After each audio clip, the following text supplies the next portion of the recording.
In the name of God, the Father, Son, and Holy Spirit. Amen.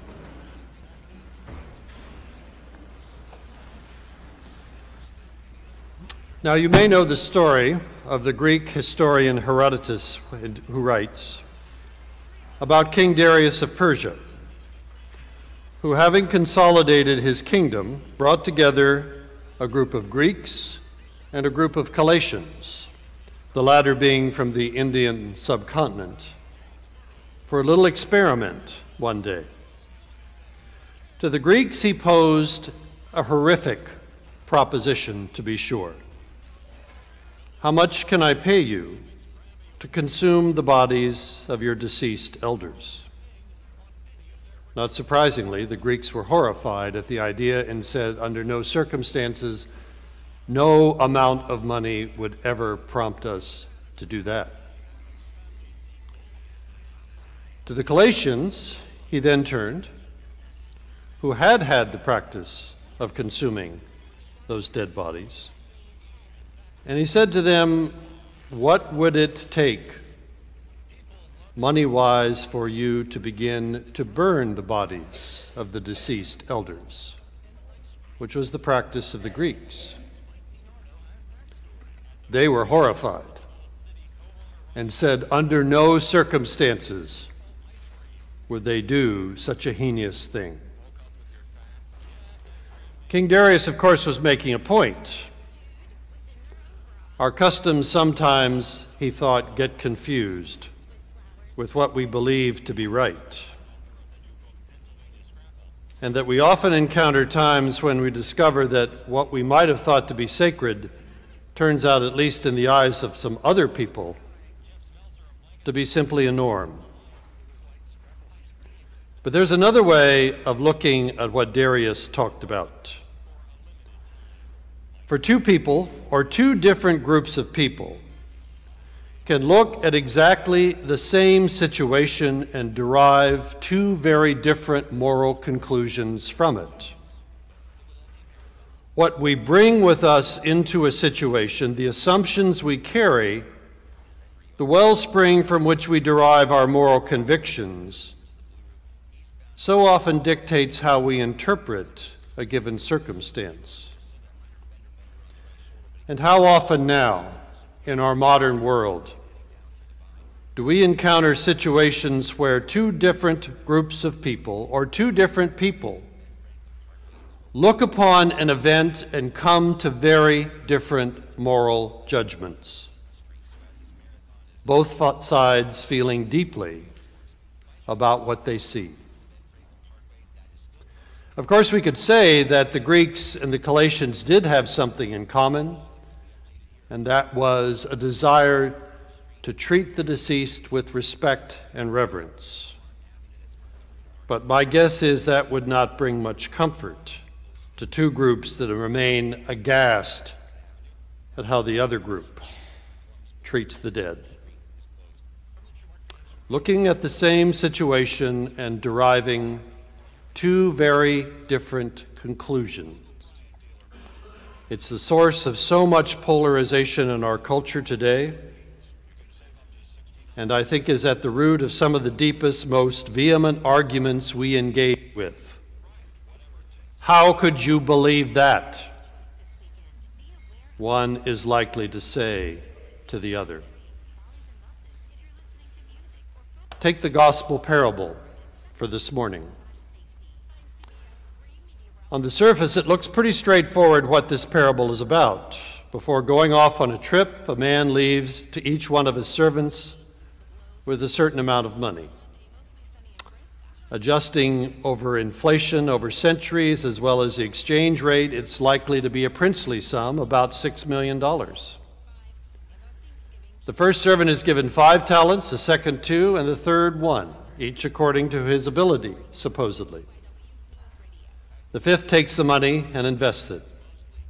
He's a smart money manager, and the amount grows, just like what we like to see on our 401k statements. The second also invests, and the amount is doubled. And to both, the master, when he returns, says, "Well done." The third, however, was not so bold and enterprising. He buries his talent. And those who might be prone to burying our savings under a mattress soon come to realize it may give us a feeling of safety, but not much in return. And when the man returns from the journey and sees what the third servant has done, he is not pleased. He is castigated, fired, to use a common term we're using these days. What's more, we hear that he is cast into outer darkness, condemned to weeping and gnashing of teeth. Pretty severe. And for the longest time, the church has tended to give one particular interpretation to this parable. The heroes of the parable, obviously, the industrious servants who invest the money, and it's returned fivefold, twofold. They put those talents to work for them. And we love in the church to talk about, as we should, the gifts that God has given us and encourage people to use those gifts and not to squander them, like apparently the third servant did. Look what happens, after all, to him. Now, I'm not about to disparage this interpretation, particularly when it's essential for any volunteer-based group like the church to raise up people who will come forward and get involved and use their talents and expand them. But what if there's another way of looking at this parable? What if there's another perspective in the room that needs to be heard? What if, by any chance, the third servant turns out to be a hero? Well, now, before you cast me into outer darkness or liken me to a collation, let me remind you of a few things. First, where this parable is located. Jesus, in the Gospel of Matthew, has already entered into Jerusalem for his last week. He is a day or so away from his crucifixion. And in these series of parables we get in this section of Matthew, they are all in response to a question his followers had. What signs should we be looking for the end of the age? How will we know it is here? Consider also Jesus' audience, which no doubt included a great many poor people in Palestine who may have a very different understanding of the role of the servants as opposed to the master. And also consider the possibility that the master is not God, that the parable should be taken at face value. The master could be just what he's identified to be, a wealthy landowner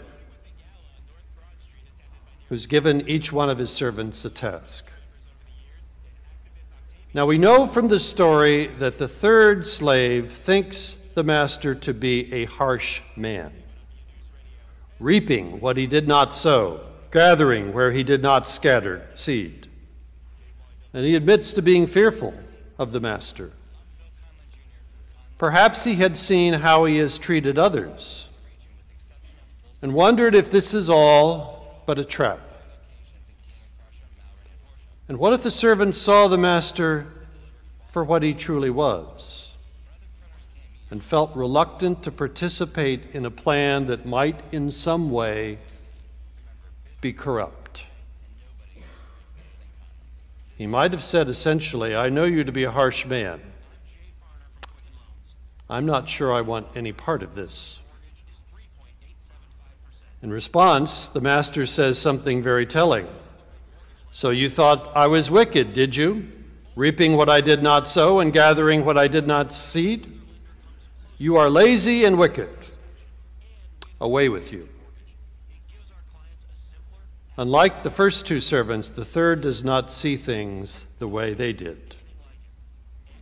He may be seeing what all of us inevitably see at times in our lives: a situation that does not feel right, a system that is suspect, a leader or a boss who does not seem to be dealing with us or anyone else in good faith. We see people being mistreated, and we wonder, can I be a part of this? Maybe I just do my thing and be quiet. Or maybe I try to look on the bright side of things. Or maybe I just need to speak up. Increasingly in our complex world, we have come to understand a different type of role. A person who is not sure what to do when they see in front of them or activities in which they are asked to participate things that do not seem right. Do I go along or do I say something? Do I get out of Dodge or do I confront the situation? Do I take a risk or do I be cautious?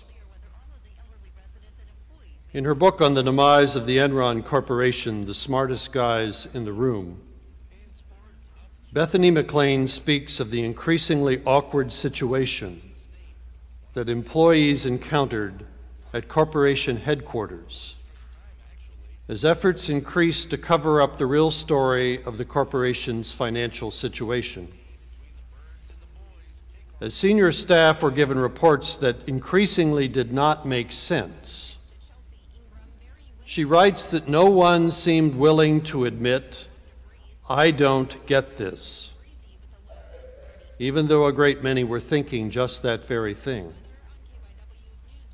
And as time passed, each one of these people had to grapple with the question, if I put words to my suspicions, then to what degree am I at risk? But if I don't, am I complicit in the situation? Maybe all of this would be a lot easier if God were the master in the story. It'd be much more clean cut. But even if God is not in the role of the master, that does not mean that God is out of this picture. For all of us face times in our lives where we have to decide, do I go forth and risk, or is there too much at stake? Is this plan and path trustworthy and true?